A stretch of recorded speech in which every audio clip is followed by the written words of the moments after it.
इस यात्रा में कई अवरोध और कई बाधाएं आईं। उन सभी दुश्वारियों को झेला है हमने, क्योंकि हमारे लिए खबर महत्वपूर्ण है। डीबीके न्यूज, बेमिसाल 4 साल।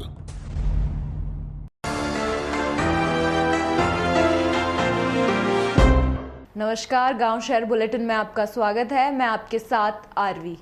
आइए देखते हैं गांव से लेकर शहर तक सभी खबरें फटाफट अंदाज में। जापान के पूर्व प्रधानमंत्री शिंजो आबे पर शुक्रवार सुबह जापान के नारा शहर में हमला हुआ। एक चुनावी कैंपेन के दौरान किसी ने उन्हें 2 गोली मार दी। उनकी हालात को लेकर अलग अलग जानकारियां भी आ रही।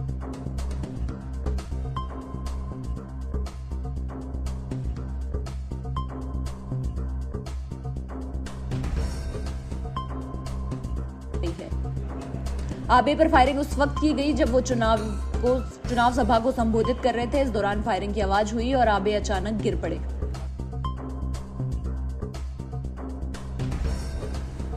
प्रसिद्ध पंजाबी गायक सिद्धू मूसेवाला हत्याकांड में चौंकाने वाला खुलासा हुआ है। पुलिस जिस शूटर को दीपक मुंडी समझ रही थी वह दानाराम सियाग निकला और उसके 2 साथियों को जयपुर पुलिस ने हथियारों के साथ 21 जून को ही गिरफ्तार कर लिया।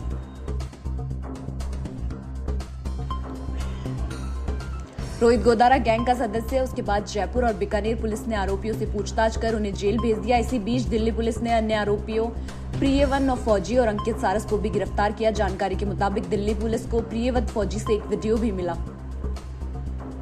उस वीडियो में कार में फौजी और सारस के साथ एक और शख्स भी था। उस शख्स से पूछताछ में अपना नाम दीपक मुंडी बताया। पंजाब और दिल्ली पुलिस दीपक मुंडी की तलाश कर रही थी। इसी बीच जयपुर पुलिस की नजर उस वीडियो पर पड़ी। वीडियो में एक शख्स ने जो शर्ट पहन रखी थी। जोधपुर पुलिस द्वारा कानून व्यवस्थाओं को लेकर भीतरी शहर में आज डीसीपी ईस्ट और डीसीपी वेस्ट ने रूट मार्च निकाला। डीसीपी वेस्ट गौरव यादव ने बताया कि शहर का जालोरी गेट और आसपास के अति संवेदनशील क्षेत्र की जानकारी जुटाई गई। वहीं जालोरी गेट से लेकर ईदगाह तक रूट मार्च निकाला गया। रिको इंडस्ट्रियल एरिया में 5 जुलाई को रात्रि को हरिकृपा मार्बल में 3 बजे लगभग चोरों ने केबल चोरी को अंजाम दिया। इंडस्ट्रियल एरिया में चोरी की वारदात रेगुलर बढ़ती जा रही है। मार्बल एसोसिएशन द्वारा पुलिस थाने में सीसीटीवी कैमरे में कैद चोरों की फुटेज देने के बावजूद भी कोई कार्रवाई नहीं हो रही है। बढ़ती चोरियों को लेकर मार्बल एसोसिएशन ने कई बार रिको थाना आबू रोड और पुलिस अधीक्षक सिरोही को ज्ञापन देने के बावजूद भी चोरियां थमने का नाम नहीं ले रही है। आबू रोड रिको पुलिस स्टेशन पिछले 1 साल से नाकाम। बकानी नवगत पुलिस अधीक्षक ऋचा तोमर पदभार ग्रहण करते ही जिला के सीमावर्ती बकानी थाने का दौर कानून व्यवस्थाओं का जायजा लेते हुए सीएलजी व शांति समिति सदस्यों, व्यापारियों, सामाजिक संगठनों, पुलिस मित्र, महिला सखी, ग्राम रक्षक और आम जनता से रूबरू हुई। जनता की समस्या सुनो और उनको नोट कर उन्हें प्राथमिकता से समाधान करने का आश्वासन भी दिया। इसी दौरान बकानी तहसीलदार भैरूलाल मीणा, कार्यवाहक विकास अधिकारी भूम सिंह आदि लोग भी मौजूद रहे। बकानी कस्बे में आज दोपहर 3 बजे से जोरदार मूसलाधार बारिश हुई, जो देर शाम तक 92 mm बरसात दर्ज हुई। इतनी तेज और मूसलाधार बारिश इस सीजन की पहली बारिश है।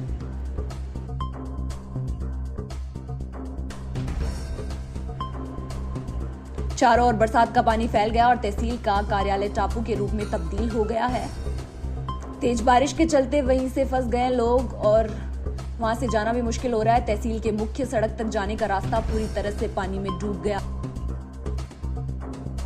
देश भर में नुपुर शर्मा के समर्थकों को धमकी देने का दौर जारी है। ताजा मामला जोधपुर के राजस्थान के उच्च न्यायालय परिसर से है, जहां एक अधिवक्ता ने मुंशी को नुपुर शर्मा के पक्ष में व्हाट्सएप स्टेटस लगाया, जिसके बाद अन्य मुंशी ने उसे फोन कर धमकियां देना शुरू किया।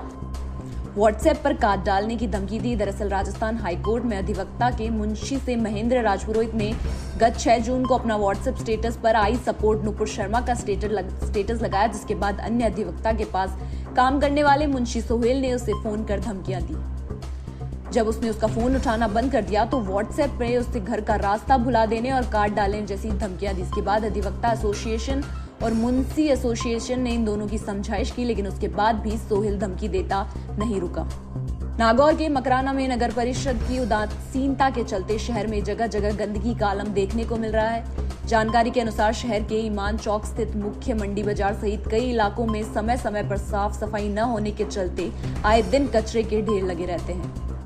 पिंडवाड़ा की और भारत की सबसे बड़ी फैक्ट्री जेके लक्ष्मी फैक्ट्री में वाल्मीकि समाज द्वारा जेके पुरम और जेके कारखाने में सफाई व्यवस्था का कार्य पिछले 40 वर्षों से देखा जा रहा है, लेकिन वाल्मीकि समाज द्वारा बार बार कंपनी के मैनेजमेंट को कम वेतन होने की वजह से जीवन ढंग से व्याप्त नहीं हो पा रहा है। लेकिन कंपनी के संचालकों द्वारा सफाई कर्मियों की मांग को लेकर लीपापोती करने के आरोप आज जेके के पुरम और कारखाने में वाल्मीकि समाज ने कार्य का बहिष्कार करते हुए अनिश्चितकाल धरने का ऐलान कर दिया है। भाई ही भाई पर कर रहा है खुलेआम अत्याचार। कई वर्ष पूर्व बंटवारे को खारिज करते हुए अपने बड़े भाई के ऊपर कर रहा अत्याचार। दोनों भाइयों को मिली कॉलोनी अब बंटवारे को लेकर अवरोधक बन चुकी है। छोटे भाई ने तो प्रधानमंत्री आवास योजना के अंतर्गत मिली अपनी कॉलोनी को बनवा लिया, लेकिन बड़े भाई की कॉलोनी पर लेटर लादने को लेकर दिखा रहा है दबंगाई, जिसके चलते 3 साल पहले मिली कॉलोनी पर नहीं लद पा रहा लेटर। कई वर्ष पूर्व बंटवारे को खारिज करते हुए अब कर मनमानी। हाथ से दिव्यांग पीड़ित जीतलाल कधई तहसील पट्टी कनी निवासी है। वह सबसे बड़ा है। दूसरे नंबर भाई का नाम बलराम सरोज तथा उसकी पत्नी का नाम छबीला है, जो इस दुनिया में नहीं है। उसके 2 बेटे पिंटू और प्रतापगढ़ में फेसबुक की फेक आईडी बनाकर फ्रेंड रिक्वेस्ट भेजने और फ्रेंड बनने के बाद डिमांड करने का सिलसिला थमता नजर नहीं आ रहा है। अब तक सैकड़ों मामले सामने आ चुके हैं, जिसमें दूसरे के नाम इस्तेमाल कर उनकी फोटो लगाकर पैसे की डिमांड की जा चुकी है। इन मामलों में अब तक साइबर सेल का कोई खास कार्रवाई नहीं कर पा रही है, जिससे आम लोगों के लिए फेसबुक अब परेशानी का सबब बन चुका है। ताजा मामला है जिला हॉस्पिटल में तैनात लैब टेक्निकल सौरभ मिश्रा का सामने आया है। सौरभ मिश्रा के नाम पर फेक आईडी बनाकर कोई बहराइच शासन के निर्देश के क्रम में प्रदेश व्यापी आपदा प्रभारी क्षेत्रों में बचाव और राहत कार्यों को प्रभावी ढंग से संचालित करने के लिए तहसील मैसी में ग्राम सिलोटा में घाघरा नदी के तट पर मॉक ड्रिल का आयोजन किया गया। बाद की स्थिति में राहत और बचाव कार्यों के लिए मॉक ड्रिल के दौरान 2 व्यक्तियों को नदी में डूबते हुए दिखे। 42वीं वाहिनी एसएसबी के रेस्क्यू सिरपा सिस्टम सहायक कमांडेंट के नेतृत्व। बिजनौर में अनोखी अपहरण की दास्तां है। बिजनौर के स्याऊ इलाके में सुबह 10 बजे के आसपास न्यायालय सिविल जज जुडिशियल चांदपुर में तैनात स्टेनो बाबू अपने घर से ड्यूटी करने जा रहा था। इसी दौरान इसी की अपहरण ने अंकुर को गन पॉइंट पर लेकर अपहरण तो कर लिया, लेकिन पुलिस अफसरों की सूझबूझ के चलते महज 4 घंटे में ही अपहरण के केस का पर्दाफाश कर पुलिस ने अफसरों राहत की सांस ली। दरअसल प्रियंका अपने प्यार को शादी के बंधन में बांधने के लिए बेचैन थी। अंकुर ने जब प्रियंका को शादी से इनकार किया, उसने अपहरण की साजिश रची। अपहरण की साजिश रचने की मुख्य वजह सिर्फ ये थी कि अंकुर का जबरन मंदिर में ले जाकर शादी के फेरे फहराने की फिराक में थे, लेकिन पुलिस के एक्शन के सामने जबरन शादी पे पानी फिर गया।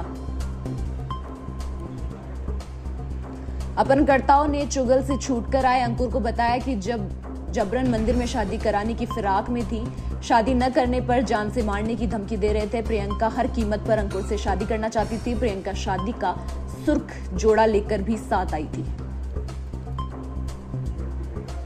श्योपुरा जिले से बड़ी खबर दिखा रहे हैं आपको, जहां राडेप गांव में निवासी लेखना बेरवा की लाश चंबल नहर के पास खेत में मिली है। घटना आज सुबह की बताई जा रही है। सूचना मिलते ही घटनास्थल पर पुलिस की टीम मौके पर पहुंची।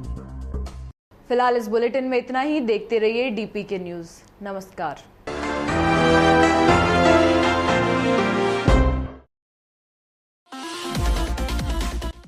यूपी